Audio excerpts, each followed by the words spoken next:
En el nombre del Padre, del Hijo y del Espíritu Santo. Amén.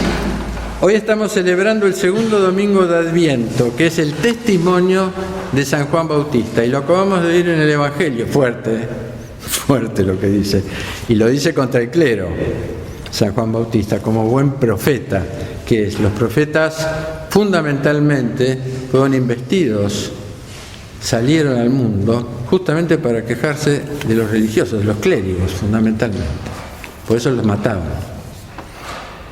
Oímos la primera lectura del profeta Jeremías, que nos habla de una nueva alianza de Dios con su pueblo. Dice: yo pondré mi Torá en sus entrañas y la escribiré en su corazón.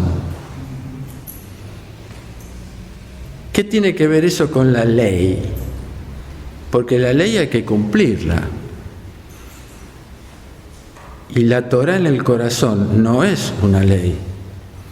Se responde por amor, esa inscripción en el corazón. Y ese es el sentido que el Señor le da. Por eso Jacques traducía Torá por instrucción y no por ley. Porque es la construcción interior, amorosa, de la palabra de Dios en acto de cada uno de nosotros. La Torá es la enseñanza, la instrucción, como la denominaba Jacques, que significa eso, la construcción interior de un pueblo y de cada uno también. Son dos cosas muy distintas, obrar obligados por una ley, que ser construidos interiormente por una palabra divina. Son dos conocimientos distintos. Por eso vimos que Dios le dice al profeta Jeremías que ahora realizará una nueva alianza. Ya no tendrá, dice el profeta a través del Señor, ya no tendrá que enseñar cada uno a su compañero y cada uno a su hermano, es decir, una enseñanza intelectual, diciendo: conoced al Señor por tales y tales argumentos, lo agrego yo, porque todos me conocerán, del más pequeño al más grande, palabra del Señor. Es una relación la fe, no es un conocimiento intelectual, no es un curso. A veces nosotros ponemos un curso de teología. No, tenemos que poner curso porque a veces no sabemos qué decir para nombrarlo. Esta es la gran revelación del conocimiento con mayúscula. No es un conocimiento acerca de las obras de Dios que se enseña, sino el conocimiento de la presencia de Dios que se vive. Hablamos de convivir y sin embargo nuestros ojos no ven a Dios y nuestros oídos no lo oyen directamente. ¿Qué convivencia entonces? Y ese es nuestro primer aprendizaje. Dios nos habla en los acontecimientos. Y muchos lo saben acá. De repente ocurren acontecimientos cotidianos inexplicables y decimos: qué casualidad, ¿no es cierto? Cambiemos casualidad por el Señor, ¿no? Dios se comunica a través de las relaciones y no desde el palabrerío voluntarioso, transitorio. ¡Ay, cuánto te amo, Dios! No, desde el acontecimiento y de las relaciones. En las relaciones, yo estoy en medio de ellos, dice Jesucristo. Dios es un tejedor que va urdiendo sucesos que edifican relaciones entre las personas. Y allí es donde permanece escondida su presencia, porque Él es relación.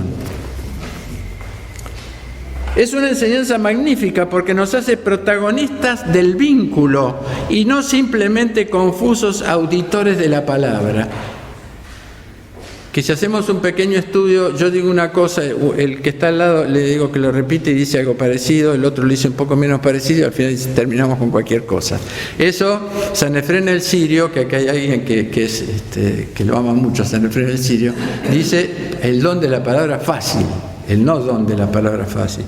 Aleja de mí la palabra fácil, la palabra que no tiene, no contenido intelectual, que no es la palabra divina que se hace.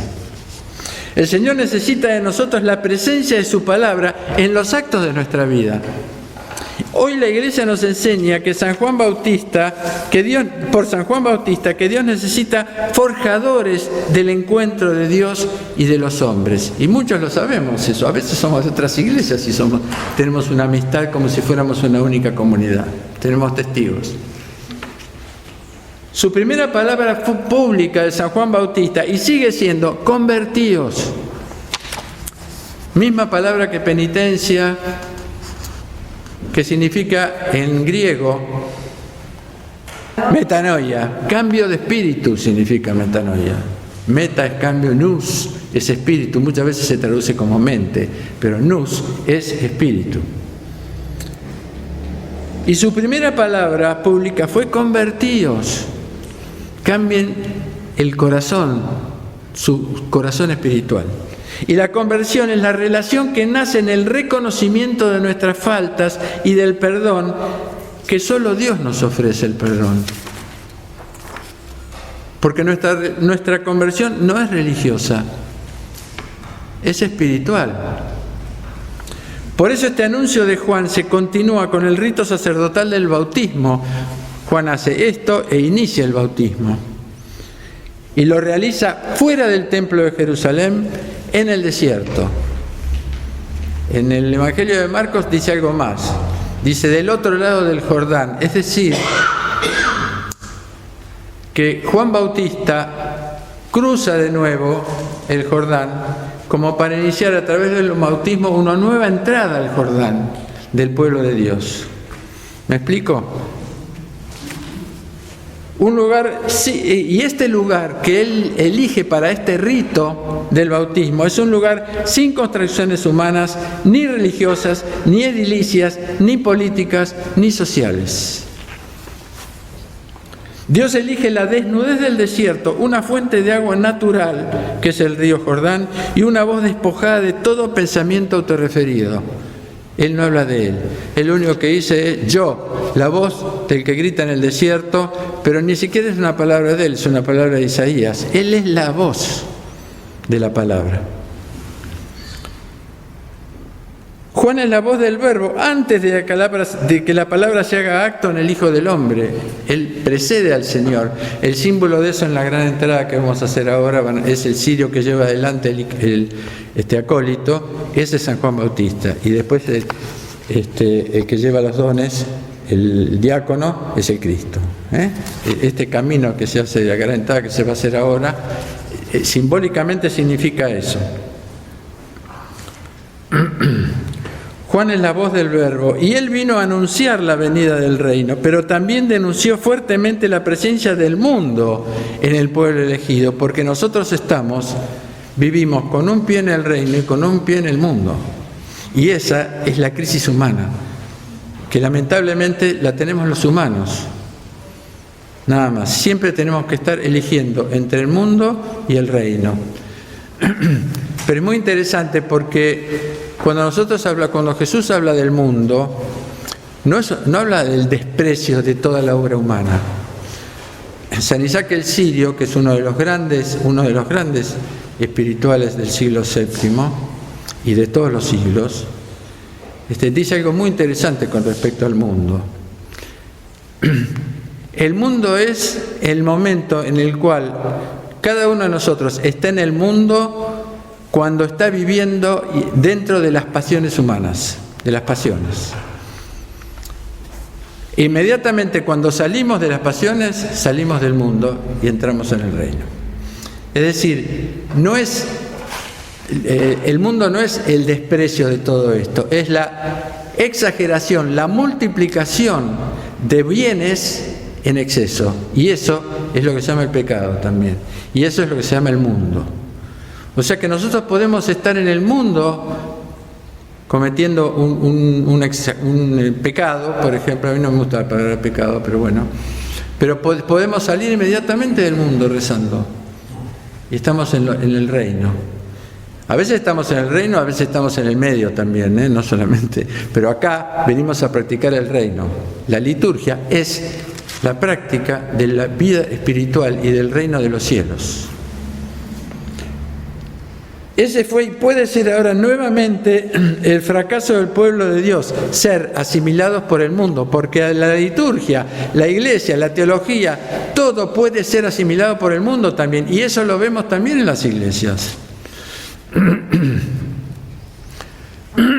Por eso tenemos que tener mucho cuidado. Es decir, nosotros todo lo que tomamos acá son cosas del mundo, pero que las transformamos en cosas sagradas. Porque el trabajo del hombre es hacer sagrado todo lo creado. Por ejemplo, un icono es un pedazo de madera que se pinta en plegaria, en oración, y eso se transforma, esa madera evoluciona en algo sagrado. Y ese es el sentido del arte iconográfico. La música, como decía Abraham Heschel, un judío, el canto es la resurrección de las palabras cuando cantamos. Eso lo decía Abraham Heschel, un judío extraordinario. Por eso, si entra demasiado el mundo en la iglesia, si empezamos a utilizar los pensamientos de rentabilidad, de egocentrismo, bueno, de todo, digamos, de todo sobre lo que está construido en este momento el mundo cuando no es el reino, se mundaniza la iglesia y corremos el riesgo de ser asimilados por el mundo. Hoy Juan el Bautista no solamente viene a anunciarnos la venida del reino, sino también nos anuncia el peligro de su rechazo, que es lo que estoy diciendo. Simplemente tenemos que ver los sucesos que estamos viviendo en la actualidad sin considerar los noticieros. Olvidémonos de los noticieros, porque estos nos presentan hechos fabricados desde sus propios intereses. Y eso es un modelo de relación, es el modelo de relación del mundo. Nuestras relaciones, nuestra comunicación humana tiene el 90% son dos monólogos donde cada uno habla de sus propios intereses. En todos los sentidos es así la comunicación actual. No es un diálogo, son dos monólogos.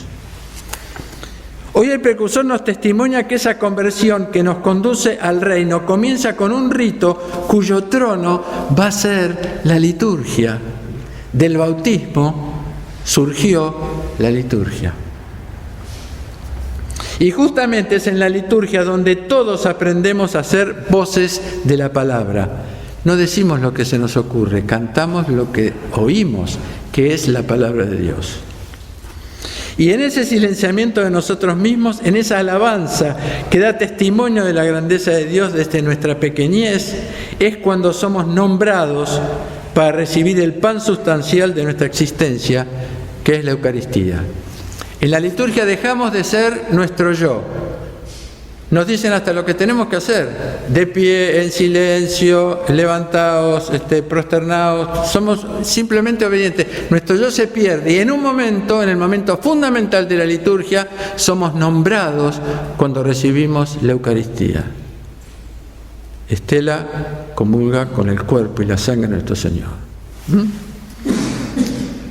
Pidámosle a Juan Bautista que nos instruya en el protagonismo eficaz que se borra al manifestar la presencia de Dios, porque para ser voces necesitamos estar en la sobriedad de su silencio creador, para que habiéndonos dado el don de la vida, se alegra de nuestra conversión el Señor con la humildad y la alegría de un niño. Al Padre, al Hijo, al Espíritu Santo, honor y gloria en los siglos de los siglos. Amén.